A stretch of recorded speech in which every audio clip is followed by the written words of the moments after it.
because yesterday, Sean Diddy, Puffy Combs, appeared in court to fight for a second chance at bail after being charged with racketeering conspiracy, sex trafficking by force, fraud, or coercion, and transportation to engage in prostitution.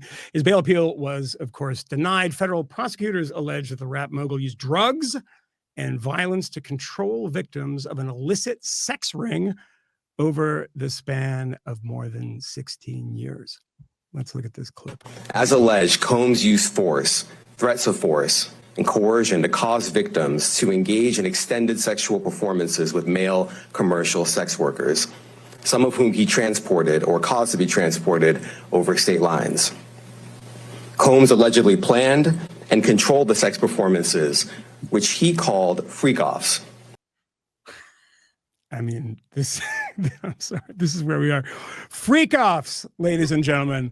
Let me start this by saying one thing. We can show this clip if we have to. I don't think we probably have to, but there was a clip that was released a couple of months ago of Sean Combs. I'm not going to get into the puffy whatever. He's just Sean Combs, okay? Can we agree to call him that?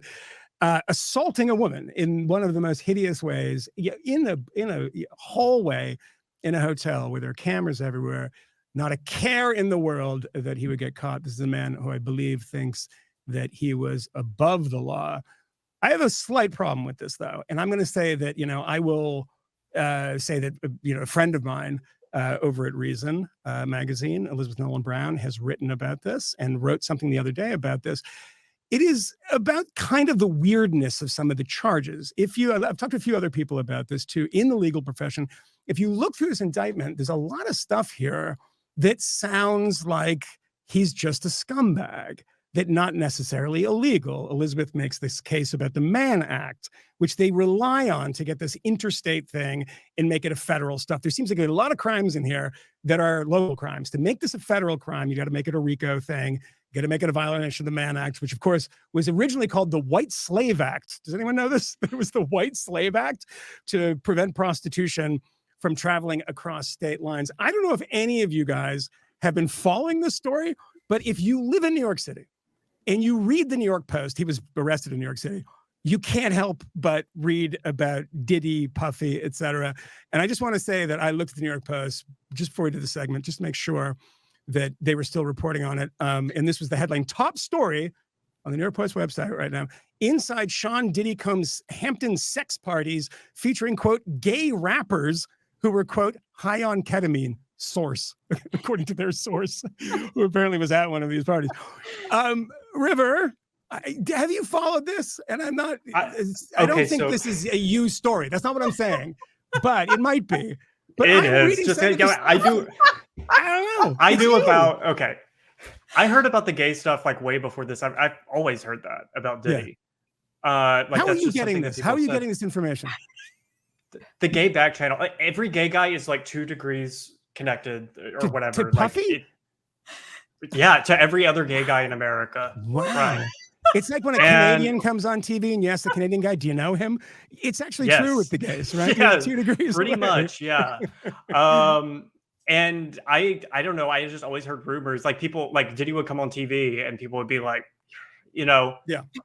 And so I always heard that the 1,000 bottles before of you lube. Continue. I just want to make sure that people know this.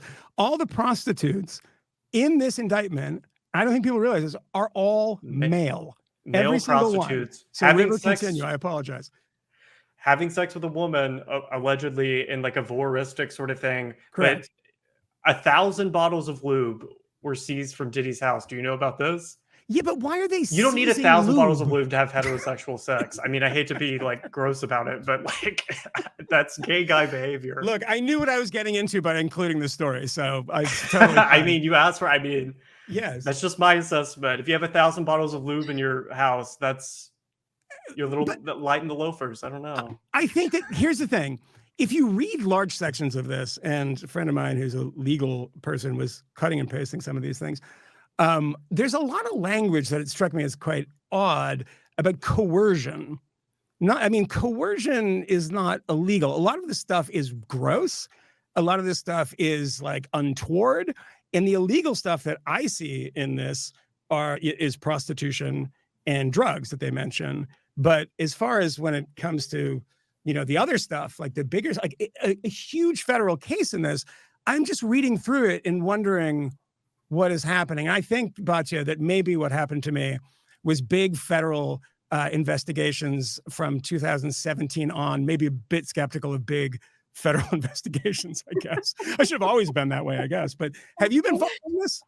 I'm very curious what Abigail thinks about this. I think that I'll just add there's a political component, of course, right? Which is that, he was seen as hobnobbing with all of the sort of Democratic elites, which is why, it's not why it's on, the cover of the New York Post, but of course, like that angle is very much present in the coverage, right? Is that, look how dissolute these elites are. And it's so funny because most of the time there's, really an absence of that particular kind of, scumbaggery, except when you have somebody like Epstein. But Abigail, are you following this? What's your take on this? I mean, a little. I would just say that, look, I think a lot of times when prosecutors bring cases, I am a lawyer, but a lot of times when prosecutors bring cases, sometimes it doesn't look as bad as they're alleging, right? You get a lot of white collar criminals on false statements charges, meaning all they did was lie to the prosecutor,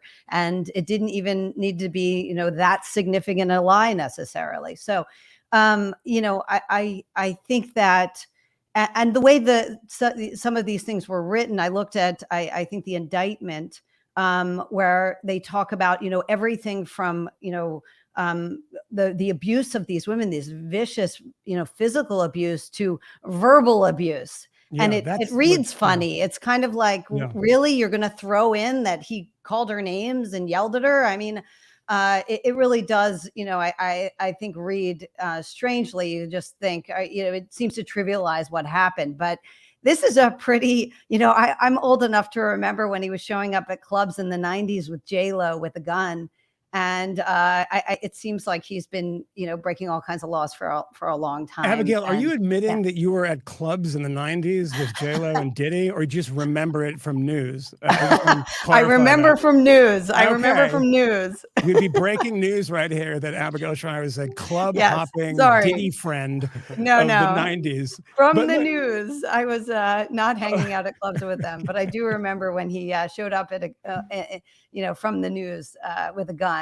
And, I mean, this guy he was apparently tampering with witnesses. Correct. So that's someone you need to deny bail of. So that seems to make perfect sense to me. Well, Abigail, you've been talking about Israel. Batya has a Star of David right there.